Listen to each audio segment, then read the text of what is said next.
Other senses develop to receive messages and information about the future. In July, thousands of travelers cancelled their dream vacations overnight. People scrambled to change plans, delete reservations, and warn friends. But what could terrify entire cities into panic before a single disaster even struck? It wasn't a government alert, a war, or even an earthquake. It was a single prophecy, whispered on social media, then shouted on news channels. Behind it is a shadowy history of predictions coming true. What happens when a warning feels more real than any fact? And how do you escape a fate that everyone says is already written? The domino that fell first. It started quietly, as most disasters do, not with a crash, but with a flicker of something strange, just out of sight. On the first Monday of May, hotel clerks in Tokyo stared at their computers, confused as reservations evaporated. Families who had booked trips for months sent panicked emails asking for refunds. Airlines in Seoul and Hong Kong received calls from passengers desperate to reschedule, their voices trembling without explanation. It was not the usual travel scare. There were no typhoons, no viral outbreaks, no warnings from embassies. The air felt tense, like the city was holding its breath. On social media, people swapped rumors late into the night. A single word began to surface over and over: prophecy. It was not the first time the world had been caught in the grip of a prediction. For years, the legend of Baba Vanga haunted the news whenever something catastrophic happened. Her name sent shivers through anyone old enough to remember her warnings. She was blind, but described the future with unsettling accuracy. The media called her the Nostradamus of the Balkans. She had predicted the rise of ISIS, the sinking of the Kursk submarine, even the nuclear disaster at Chernobyl. Most of her prophecies were dismissed at first. Then, when the unthinkable became reality, people would dig up her old words and wonder if they had been warned after all. In every corner of the world, the seeds of fear always found fertile ground when facts alone could not explain the chaos. But this time, the panic was not coming from the West. The new face of prophecy belonged to a Japanese manga artist named Ryo Tatsuki. She had no secret network or cult following. She was not a psychic on television. Her power was subtler, a series of dreams and visions she sketched out in her book, The Future I Saw. The drawings were not meant as warnings for the world. They were more like diary entries, each page marked by a strange sense of dread. In 1999, nobody cared, but after the Tohoku tsunami in 2011 matched her sketches with eerie precision, people began to look at her work differently. The drawings were raw and frightening, showing entire cities swallowed by waves, families separated by walls of water, streets shattered by earthquakes. It was not just the disaster itself, but the exact date and shape she had predicted that haunted people the most. In the wake of her accuracy, the book became a cult artifact. Suddenly, old fans were flipping through her predictions, searching for the next catastrophe. In early spring, one of Tatsuki's prophecies resurfaced. It described a summer event, July 5th, where a fissure would open beneath the sea near Japan, sending waves crashing over the islands, flooding cities, and creating a chain of disasters that would reach as far as the Philippines. There was no way to verify it, but screenshots of her sketches and handwritten notes started to circulate through every corner of Asian social media.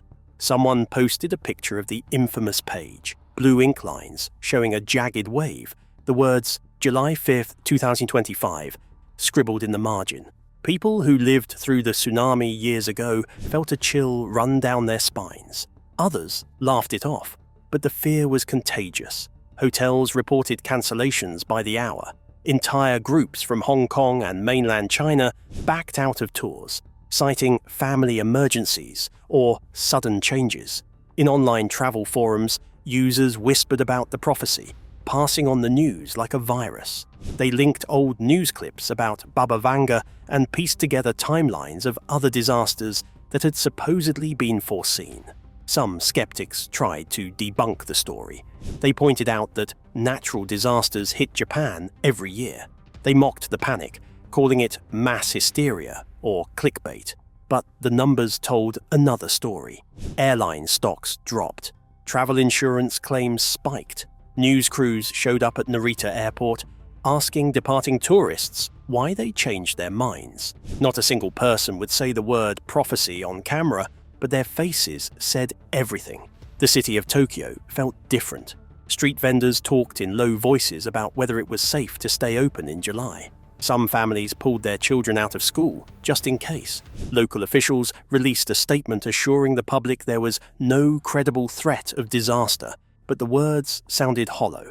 In the absence of hard facts, rumor becomes a kind of truth. Even the authorities could not compete with the power of collective anxiety. The strangest part was how quickly people turned on each other. Neighbors who had lived side by side for years suddenly stopped sharing news, each family hoarding its own plan for what to do if the worst should happen. Underground chat groups grew by the thousands. Someone posted a list of safe dates for travel, every day except July 5th.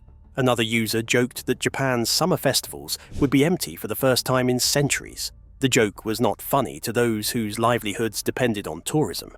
Hotel workers began to worry about their jobs. Taxi drivers complained about empty streets. And still, nobody could explain why the fear felt so real. Was it just the memory of a past disaster coming back to haunt everyone? Or was there something about this new prediction, so specific, so visual, so familiar, that made it impossible to ignore? The more people tried to rationalize their actions, the less sense anything made. Even those who scoffed at superstition found themselves checking the calendar, wondering if they would regret staying. Every news cycle added fuel to the fire.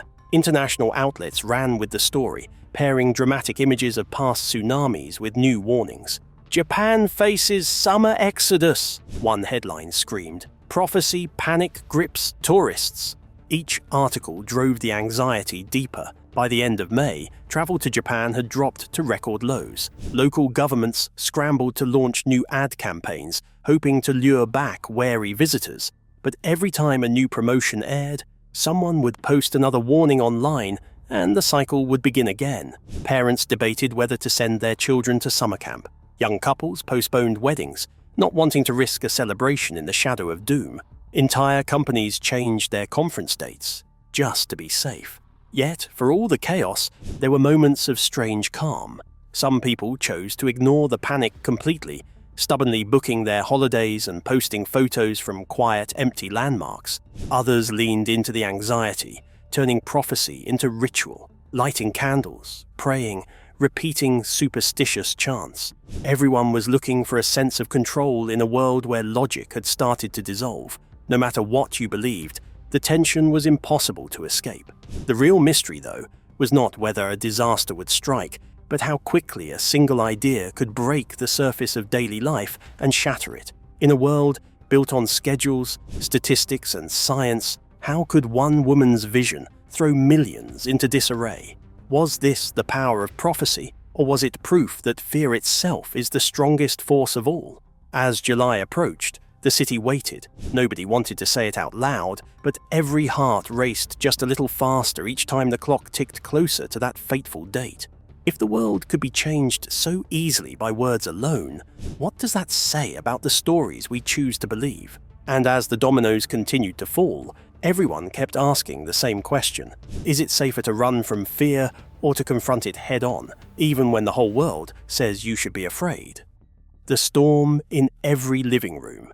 Every evening, as the sun dipped behind the skyline, a hush fell over the city that did not feel peaceful at all. Tokyo's famous pulse, the rhythm of a city that never seemed to sleep, slowed, as if holding its breath. Apartment windows glowed in the blue darkness, television screens flickering with breaking news. The reporters repeated the same words every hour, promising that the government was monitoring every tremor, that scientists assured everyone the Earth was stable, that no unusual activity was detected in the fault lines below. Still, nobody seemed to believe them. A sense of waiting hung over every household like a heavy curtain, drawn but not closed. The people could not shake the feeling that something invisible was already moving beneath their feet. In the homes of the city, dinner tables became war rooms. Families gathered together and reviewed emergency kits. Flashlights and radio batteries were laid out beside bottled water. parents explained evacuation plans in careful, steady voices, even as their hands trembled. Children asked simple questions, their voices cutting through the anxiety. Why did they have to sleep in their clothes? Why were suitcases packed by the door when no one was going anywhere? Mothers whispered stories about what happened before, during the last tsunami, when the air smelled of salt and electricity and the sirens never seemed to stop. Grandparents who survived past disasters became oracles. Their memories felt like warnings carved in stone. They remembered days when the sky went grey, when streets vanished beneath water, when families were separated in the rush to survive. Yet, in these intimate moments, something shifted. The fear was no longer abstract. It became a living thing, crawling into the quietest corners of each apartment. Even the strongest doubters started to wonder if fate really could be changed by a single choice. Some clung tighter to the idea that it was all nonsense, that life was too complicated for predictions to come true so neatly. Others scrolled through endless social media threads, looking for any update, any scrap of hope or doom. The world outside felt foreign and unpredictable, but the world inside was changing too. Arguments flared between couples who disagreed about the risk. Siblings fought over who would get the last seat in the family car if they had to leave in the night. Old wounds reopened, small grievances became giant obstacles, and the air inside each home crackled with tension. Even as fear spread, there was a strange sense of unity. People began to reach out to distant relatives, old friends, and neighbors they barely spoke to. They shared news and rumors, trading lists of shelters, sharing phone numbers in case the networks failed. What started as panic turned slowly into a network of human contact, a patchwork of support built out of pure necessity. Community groups formed almost overnight, with volunteers distributing flyers on what to do if the sirens sounded. Elderly residents received visits from younger neighbors offering help. At the same time, suspicion simmered just beneath the surface. Every unfamiliar face became a potential threat, every outsider a possible carrier of bad news. The sense of community was powerful, but so was the urge to protect what little felt safe. Meanwhile, the rest of the world watched.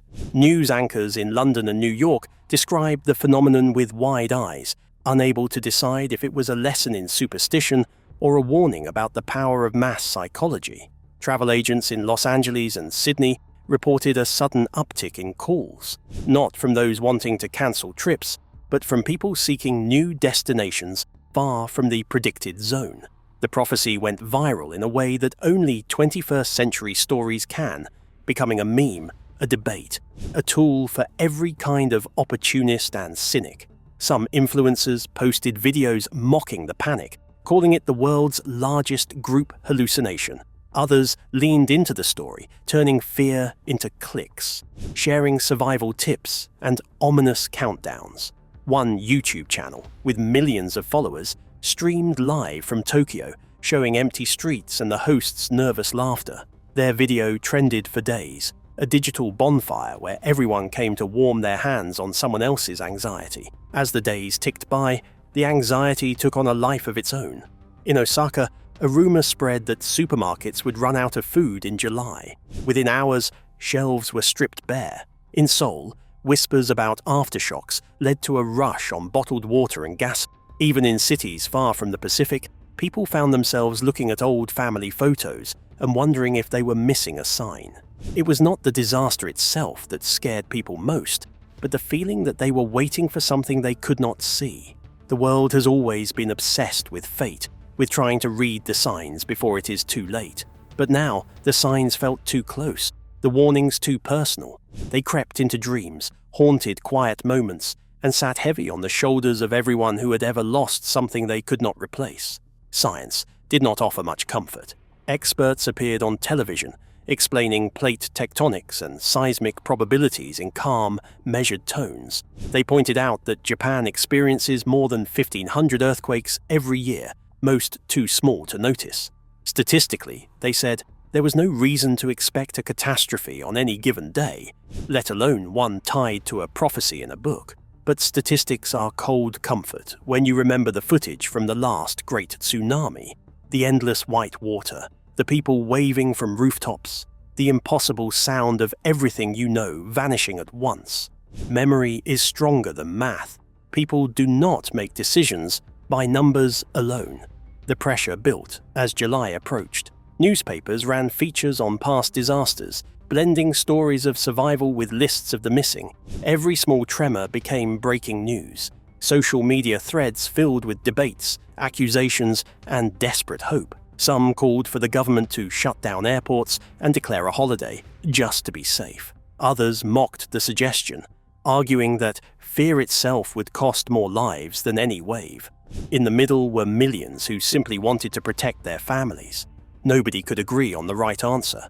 Nobody could explain why even those who had never believed in prophecy before now felt compelled to act as if the danger was real. It was not just a crisis of faith or science. It became a test of what people are willing to believe when everything feels uncertain. Some embraced ritual, lighting incense and leaving offerings at shrines. Others relied on logic, clinging to weather apps and government statements. A few tried to escape by pretending nothing had changed, throwing parties and posting selfies in empty tourist spots.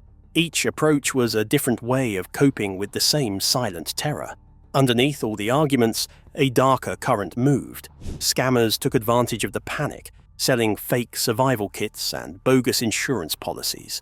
Con artists called elderly residents, claiming to be officials needing bank details for evacuation planning. Police reported a spike in cybercrime, with hackers targeting anyone searching for information on the prophecy. In the shadows, the very fear that brought people together was used against them, turning anxiety into profit and doubt into an easy mark. Even the calmest minds began to feel the strain. Psychologists reported a surge in insomnia, anxiety attacks, and family conflicts. Clinics filled with people complaining of chest pain and headaches. The stress was everywhere, even in the smallest details. Trains ran late because engineers double-checked every track. Airplanes circled longer before landing, pilots uneasy about crowded runways and jittery passengers. In the hospitals, doctors quietly updated emergency plans, not because they believed in the prophecy, but because they could not afford to be wrong. And through it all, the original voice of the prophecy, Ryo Tatsuki, remained silent. Reporters camped outside her home, hoping for a statement. She refused all interviews, refusing to become a spectacle. Her silence became another mystery, fueling wild theories. Some said she had gone into hiding. Others claimed she was working with government officials behind the scenes. The truth was simple and private. She wanted no part in the panic, no role in the disaster her words had inadvertently set in motion. By the end of June, Tokyo was a city divided by invisible lines. There were those who had already left, fleeing for the countryside or even abroad, determined to put distance between themselves and fate. There were those who stayed, unwilling or unable to change their lives for a warning they could not see or touch. And there were those caught in between, living each day with a suitcase packed and their phone clutched tight, waiting for a signal that might never come. The only certainty was that nothing felt certain anymore. As the city counted down the days, people wondered what would happen next. Would the prophecy fade away? Another lesson in the power of suggestion? Or would something unthinkable finally break the spell, forever changing how we face the future? In the shadow of fear, even the bravest hearts wondered how much of their lives had been written in someone else's story. The clock kept ticking, but the world was no longer sure if it wanted to know what happened when the hour finally struck. If a single rumor can turn a city inside out, what would it take to put it back together? And when the fear passes, will anyone ever trust the silence again? When the world looks for a villain. By the 1st of July, the mood had curdled from silent dread to something sharper and more unpredictable. Fear, once a shared and private thing, had transformed into suspicion. People needed someone or something to blame, and it was no longer enough to be afraid together. The search for a villain began with whispers, then became open accusations on television, in cafes, and in government offices. Rumors multiplied that someone must be behind the chaos. Some said the prophecy was a hoax designed to ruin Japan's summer. a deliberate act by jealous rivals in the tourism industry or even foreign agents wanting to hurt the economy. The internet was thick with speculation. Every shadow grew teeth. Every unexplained incident became fuel for a public eager to find order in confusion. In government ministries, exhausted officials met behind closed doors, debating how to fight a story that could not be measured or mapped.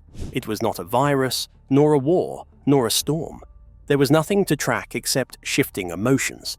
At one point, the Ministry of Foreign Affairs considered releasing daily video diaries of scientists living their normal lives, just to show nothing was out of place.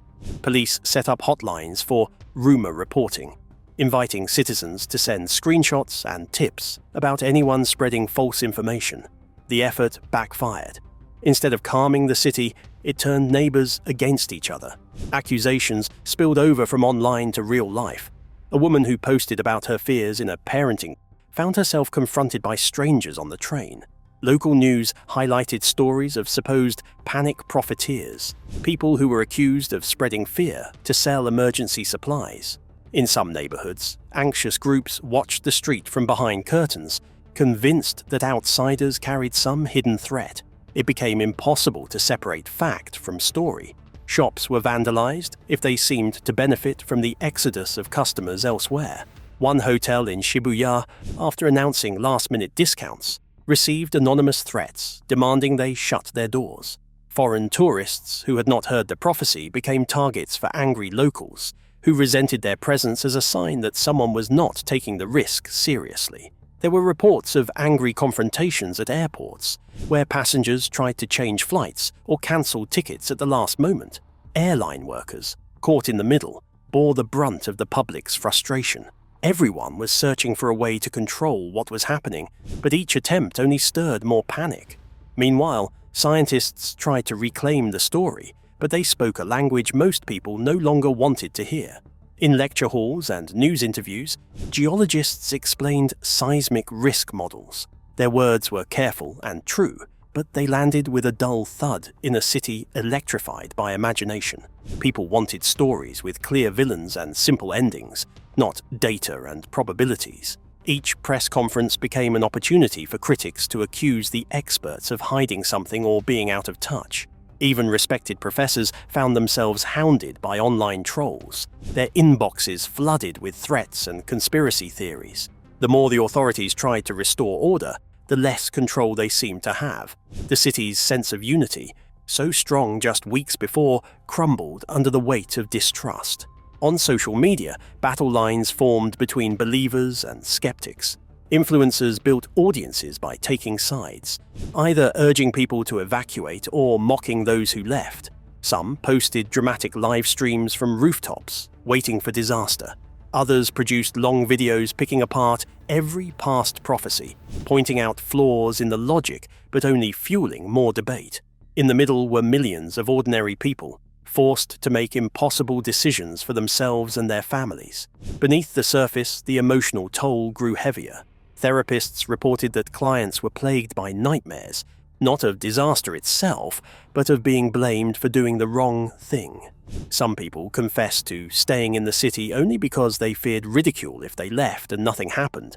Others left not out of belief in prophecy, but to avoid being seen as reckless. The boundaries between fear and pride, between self-preservation and shame, grew more tangled each day. Nobody wanted to admit how much their actions were shaped by the judgment of strangers. As July 5th approached, the media's coverage reached a fever pitch. International journalists arrived in droves, their cameras aimed at empty tourist districts, quiet shrines, and nervous faces in the crowd. Stories ran about parents withdrawing children from schools, about wedding halls lying empty, about the eerie silence in train stations. Global news anchors tried to explain what was happening, but often missed the mark, framing the crisis as a quirk of Japanese superstition or a mass delusion. Locals bristled at the condescension, insisting the issue was more complex. This was not a case of simple belief or irrational panic. It was a living, breathing crisis built from memory, trauma, and the endless pressure to make the right choice when every option felt wrong. All the while, time marched forward. The tension that had gripped the city began to warp. Some people grew numb, exhausted by fear, ready to let fate decide. Others, unable to cope, turned to destructive outlets. There was a spike in petty crime, in vandalism, even in cases of violence between neighbors over nothing more than a rumor or a disagreement. Meanwhile, some took advantage of the vacuum left by fear. A handful of landlords quietly raised rents, capitalizing on families desperate to move. Companies sent out promotional emails with cheerful end-of-the-world sales, which were met with a mixture of disgust and ironic amusement. Even as the city struggled, the machinery of profit kept turning. In the background, those who had survived past disasters watched with a different kind of anxiety. For them, the prophecy was less about superstition and more about memory. They remembered the sound of distant alarms, the rush for higher ground, the sharp cold of water rising in the streets. They had seen how easily ordinary life could be swept away. They understood why people would rather be mocked for overreacting than risk repeating the pain of the past. Their voices, often quiet and humble, carried a weight the experts could not match. At kitchen tables and in hushed corners of train stations, these survivors told their stories. They did not try to convince anyone of prophecy, but they reminded everyone that disaster is never as far away as we hope. For every person who fled, there were just as many who stayed behind. The reasons were as varied as the city itself. Some refused to give up their homes and their routines. Others could not afford to leave, trapped by jobs, finances, or family obligations. Some, proud and defiant, decided to make a stand against what they saw as a manufactured panic. They posted photos of empty parks and quiet neighborhoods, insisting that life would go on. These acts of normalcy, however forced, became a new way to fight the fear. But deep down, everyone wondered if they had made the right call. Had made the right call. By the evening of July 4th, Tokyo felt suspended in time. The streets were eerily quiet. Most businesses closed early, their windows dark. Even the bars and izakayas, usually filled with laughter, emptied out before midnight. In thousands of homes, families watched the clock, listening for distant sounds, waiting for news that might never come. The city's skyline, usually so brilliant and alive, was dim, as if trying to hide from what was coming. When midnight finally arrived, the silence was complete. No sirens, no tremors, just a city waiting for a verdict. Hour after hour, people stared at their phones, checked the news, texted friends. Some stayed awake all night, too anxious to sleep, too tired to worry. Others tried to distract themselves with movies, games, or old stories about summers before the prophecy. Everyone was searching for proof that the world would keep turning. For many, the worst moment was not when the disaster failed to arrive, but the emptiness that followed, the strange disappointment, the sense that after all the fear, there was nothing left but ordinary life. But nothing about this moment was ordinary. Something fundamental had shifted. Trust had been broken, communities had been tested, and the story was not over. Even as July 5th dawned with no catastrophe, people wondered what it meant for the future. Would the city heal, or would the cracks deepen? Would another prophecy rise to fill the silence? Had the real disaster already happened, not with nature's violence, but with the slow erosion of faith in each other? When the sun came up, it did not bring relief. Instead, it cast a new kind of shadow, a question hanging over every home and heart. If a rumor can shake a city to its core, who will bear the blame, and who will write the next chapter? What will be the legacy of a fear that left no scars, but changed everything just the same? After the storm, what remains? When the dawn finally arrived, Tokyo felt hollow and unsettled. The disaster everyone expected never came, but the city was changed all the same. Neighbors who once trusted each other avoided eye contact in the hallways. Shops opened slowly, staff moving with uncertainty, unsure how to greet customers who had spent weeks consumed by dread. Online, the arguments continued. Some claimed victory, saying they never believed. Others held on to their fear, convinced the next wave could strike at any time. The prophecy faded, but the wound lingered, a scar made of suspicion, exhaustion, and questions nobody could answer. For families, the experience lingered in small ways. Children hesitated before sleeping, parents checked emergency bags twice, and elders grew quiet when the subject turned to July. The city had survived, but the silence after the storm was not relief. It was a reminder of how fragile normal life can be. Schools and offices tried to restore routine, but every conversation carried a trace of what had just happened. The lesson was not about prophecy, science, or belief. It was about the power of fear, how quickly it spreads, how deep it cuts, and how long it takes to heal. When people looked back, they wondered if the real disaster was physical or emotional. Was it the imagined wave that almost struck, or the invisible damage left behind? Would the next warning find them better prepared, or only more divided? In the quiet that followed, everyone carried the story with them, an unspoken memory of the summer the world nearly changed. If one rumor can shake millions and rewrite the way a city breathes, how do you ever know which threats are real and which are only waiting to be believed? Some stories never need a disaster to leave a mark. Sometimes, the fear itself is enough to change everything. The world may move on, but the lesson remains. Truth can be twisted, panic can spread faster than any wave, and the line between safety and chaos is thinner than we think. As you go back to your life, ask yourself, what would it take for you to trust the ground beneath your feet again? And the next time a warning comes, will you run or will you stay and see what unfolds?